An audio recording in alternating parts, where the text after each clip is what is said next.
Salut à toutes et à tous, c'est Manu pour la chaîne de Suicide Carp, j'espère que vous allez bien. Je vais vous parler un peu du nez, je suis enrhumé, désolé. Ici je vais faire donc une petite vidéo sur et un explicatif, parce que ça fait quand même quelques années maintenant que je pêche à la tresse, que je pêche en tresse, du moins en corde-ligne.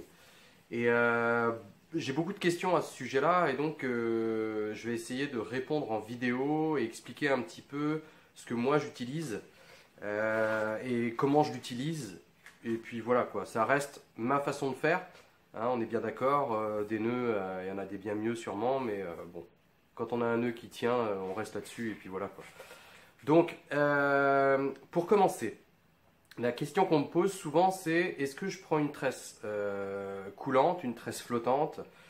Donc là, ça va être un retour d'expérience. J'ai jamais utilisé de la tresse coulante, mais le nylon, ça coule. Sur certains postes de rivière, notamment après un enduro que j'avais fait sur un privé entre collègues, j'avais été obligé de mettre des bobines nylon. Et je retourne sur un poste ensuite en rivière, un poste assez encombré de cailloux dans le fond.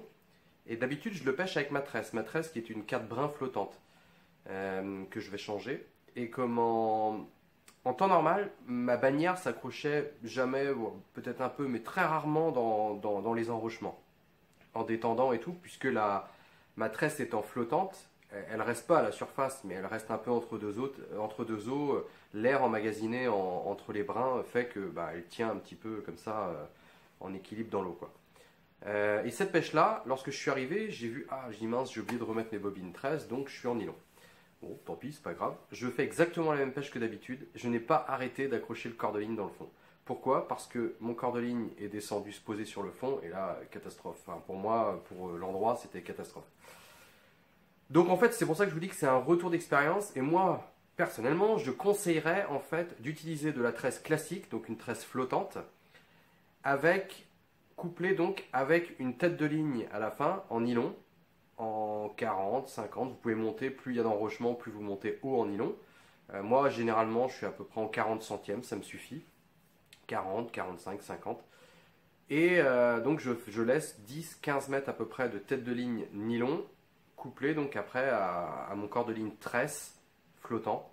Et ça fait une très bonne combinaison parce que finalement, le nylon, lui, sur la fin, sur les 10-15 derniers mètres, va se plaquer sur le fond, plus ou moins, relevé un petit peu par la tresse et puis par le fait qu'on remonte vers la canne.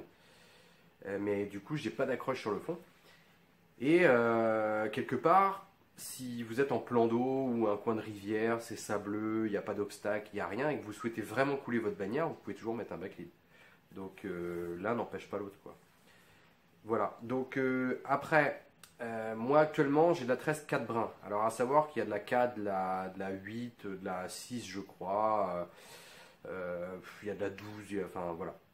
On va rester sur les deux principales, la 4 et la 8 brins. En fait c'est 4 taurons qui sont tressés ensemble. Plus vous avez de brins, plus vous avez une rondeur de tresse, plus vous avez une meilleure glisse, plus vous avez une résistance à la traction. Par contre, c'est un peu moins résistant à l'abrasion. C'est ce que j'ai un peu pu lire sur le truc, quoi. C'est moins résistant à l'abrasion, mais la tête de ligne est là pour ça. Normalement, la tresse, de toute façon, à l'abrasion, c'est pas du tout le truc qui est très. C'est pas fait pour, quoi. Nous, ce qui nous intéresse, ça va vraiment être à la traction. Donc, moi, je vous conseille la 8 brins. Actuellement, j'ai de la 4 brins, mais c'est rugueux, quoi. C'est. Voilà. Peut-être si en pêchant les nénuphars, ça va bien cisailler les nénuphars, mais bon, avec la 8 brins, ça marcherait aussi. Donc, je conseille de la 8 brins. Là, j'ai commandé sur AliExpress. Après, vous achetez où vous voulez. Vous pouvez prendre de la Power Pro qui vaut quand même une blinde. Il y a une variante à Decathlon qui est pas mal, à une trentaine d'euros, je crois. Enfin, faut regarder, mais.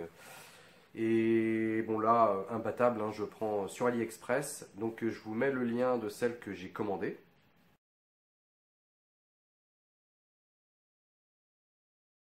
Voilà, donc elle est en multicouleur. Moi je l'ai pris noir parce que je suis habitué au noir. Il y a multicouleur, enfin multicolore, noir, rose, vert, tout ce que vous voulez. Là pour le coup je ne l'ai pas testé celle-ci, mais je suis convaincu que ça va le faire puisque les retours sont super bons et puis Bon, je vous redirai mon retour après. Le lien est quand même dans la description si vous souhaitez commander. Mais vous pouvez attendre aussi, il sera toujours en description de toute façon. Donc vous pouvez attendre que je la teste quoi si vous voulez. Donc là c'est une tresse 8 brins. J'ai choisi moi de commander 4 bobines, une par moulinet, 4 bobines de 300 mètres plutôt qu'une grosse, de façon à pas avoir à me poser la question. Ça m'est arrivé avec une bobine de Power Pro que j'avais acheté il y a des années, une blinde que j'ai gaspillée au final, parce que j'ai mal réparti sur mes moulinets. Donc là en prenant 4 bobines de 300 mètres, j'en ai eu pour 25 € les 4 bobines. Donc 3 x 4, 12, 25 € les 1200 mètres on va dire, mais déjà divisé, donc je peux mettre tac tac tac tac sur mes bobines sans me poser la question, soit je mets les 300 mètres, enfin je charge, et puis quand c'est fini quoi. Voilà pour ça, et je vous mets aussi, alors moi j'ai choisi, parce que par expérience je sais que 26-28 centièmes c'est bien, étant donné que ça a une très très forte résistance à la traction, ça sert à rien de prendre un gros diamètre. On est bien d'accord que pour l'abrasion, les éventuels frottements, ça va être la tête de ligne qui doit travailler. Parce que pour moi, la tresse doit obligatoirement être accompagnée d'une tête de ligne. Donc là, moi j'ai choisi, donc je vais vous mettre une petite photo où vous allez voir, c'est marqué 300 mètres, 28 centièmes, 39 livres, je crois.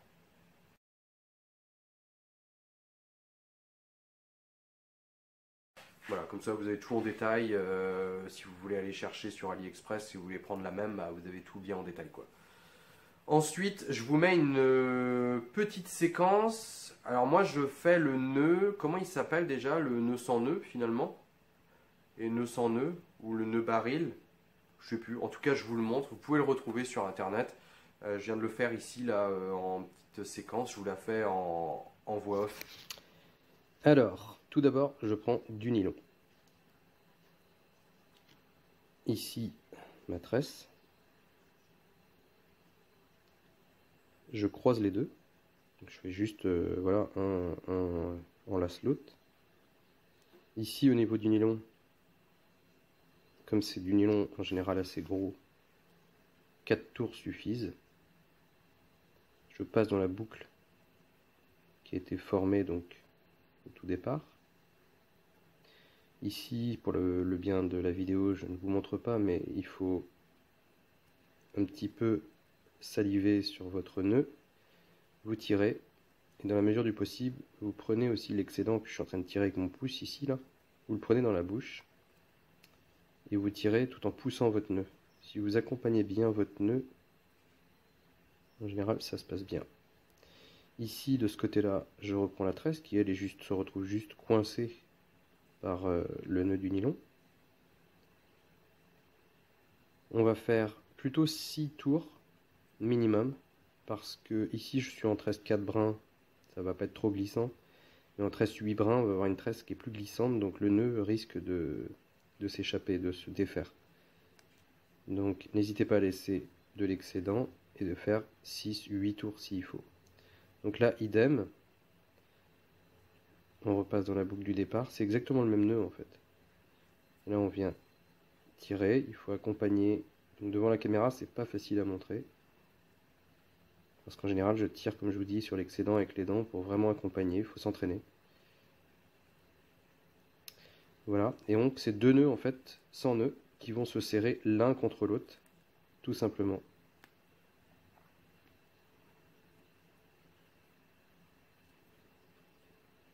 C'est pas le plus joli des nœuds, mais moi il me va bien, il est solide, simple. Ensuite vous coupez l'excédent avec un ciseau, avec un cutter, attention au cutter quand même.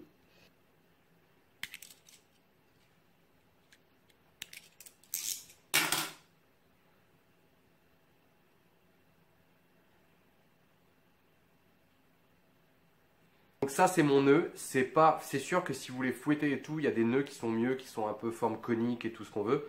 Mais moi ce nœud là en fait, je le pratique, c'est le nœud baril je crois. Je le pratique en fait pour accrocher sur mes émerillons, pour tout, partout où j'utilise ce nœud là. Donc au final je casse pas, j'ai vu être pris au fond, tiré en bout, c'est limite c'est un coup de fusil quand ça pète. Et c'est pas forcé que ça pète à ce nœud là, ça peut être en pleine tresse, ça peut être plus bas. Non franchement c'est un nœud qui résiste bien. Après faut bien mouiller le nylon. Faire juste 4 tours, ça suffit sur le nylon, parce que c'est quand même un nylon 40, 50 centièmes, voire plus. Donc 4 tours, ça suffit large. Pour la tresse, par contre, plus il y a de brins, donc là en 8 brins, on va avoir une tresse plus fine avec des nœuds qui ont tendance à glisser plus. Donc il ne faut pas hésiter à faire 6-8 tours. Et à chaque fois, donc là je ne pouvais pas vous montrer parce que j'étais voilà, les mains derrière la caméra et tout ça. Mais il ne faut pas hésiter en fait quand vous serrez votre nœud à prendre l'excédent dans la bouche, tendre autrement et serrer votre nœud comme ça en accompagnant, bien tirer des deux bouts. Faut vous y habituer, vous prenez des bouts de fil, vous vous habituez. Vous mouillez bien, tout, tac, tac, tac. Et après, si ça va pas, de toute façon, vous tirez bien, paf, le nœud il va péter aussitôt. Ça m'arrive, hein. Moi des fois je fais le nœud, j'ai l'impression que c'est bien, je tire, tac, il pète. Bon, je recommence et après, quand il tient bien à la main, que tu sens que ça commence à tisailler dans les mains, t'es tranquille, il va pas péter. Voilà pour ça. Et si bah, le nylon, alors une histoire, j'ai fait 48 heures une fois sur une gravière à Paris, mais il y a très longtemps de ça. J'ai eu la chance, un peu par hasard, de pêcher avec Saut de Merdovic. Alors je vous mets une petite photo. Avec le chapeau. Je ne l'ai jamais revu depuis, hein, mais on a passé un super moment. C'est quelqu'un voilà, qui a, je sais pas quel âge il a maintenant d'ailleurs. Et en fait, ce monsieur-là, on était dans le bivouac un soir, et puis ce soir ce 48 heures. Et puis je lui montre, bah tiens, Saut, regarde, j'ai acheté le Dressen X de chez Starbets. Il me regarde, sort son 4x4 Décathlon. Et là, il me dit, amène ton Dressen X. Donc je le tends, il dit, vas-y, tends comme ça. Il avait un couteau à dents, un couteau de cuisine à dents, là, et il frotte. Paf. 2-3 coups, le Dressen X pète. On était sur le même diamètre, je crois, hein, c'était du 40 centièmes. Il prend son nylon 4x4 et il dit, vas-y, tends. Alors, moi, je tends à peu près de la même manière, quoi. Il met son couteau. Tac, il a fallu qu'il frotte au moins 6 ou 7 coups, donc 2 fois plus que avec le Dressen X. Pour du 4x4, je vous mets une petite photo. Un truc qui vaut vraiment pas cher à Decathlon. Et franchement, je l'ai vécu en rivière. Hein. J'ai sorti des carpes avec une tête de ligne, mais complètement rouchée, comme on dirait, toute ébréchée et tout.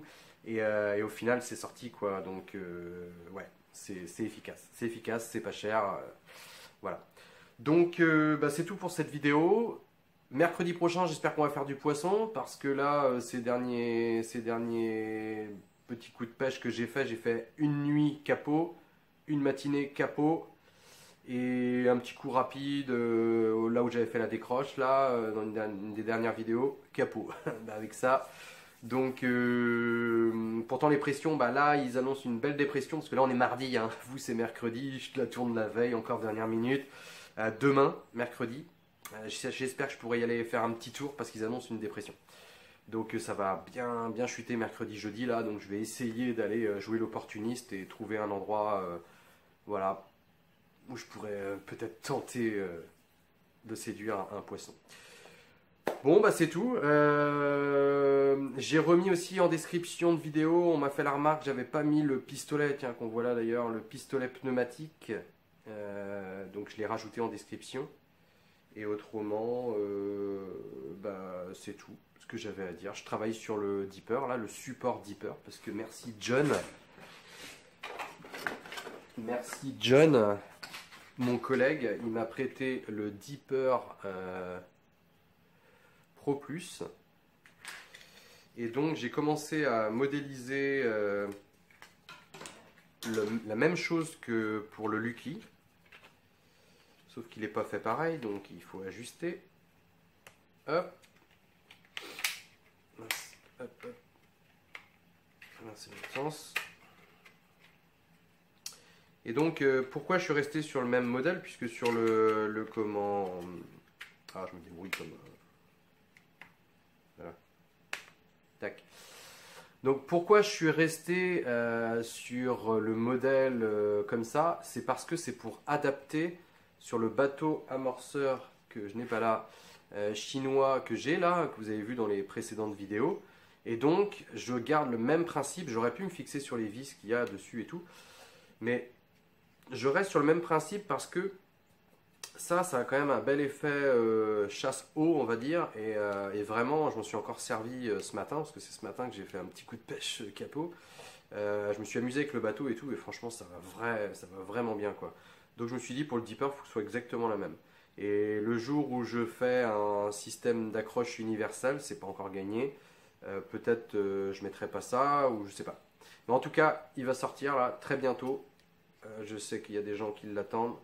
Donc bah, j'en imprime quelques-uns et puis je les mets à dispo. Donc ça sera pour le Dipper Pro, le Dipper classique, le Dipper Chirp, le Dipper je sais plus quoi.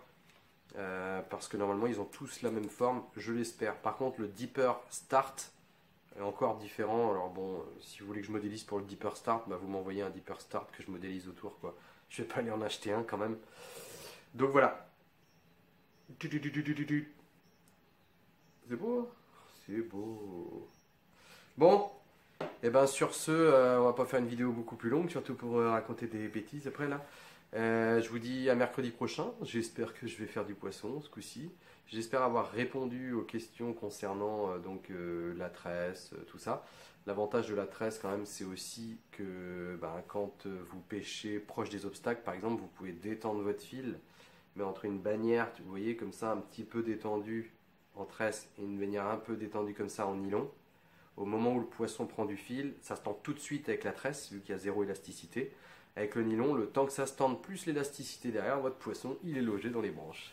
À la tresse, clac, tu le sors tout de suite. Et,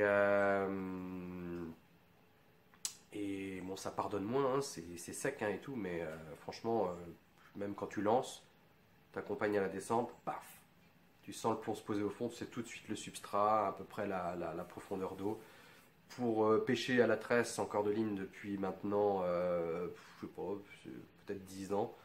Je reviendrai plus au nylon. Quand je repasse au nylon, j'ai l'impression que c'est comme si de mon téléphone, de la 4G, on me mettait en edge, quoi.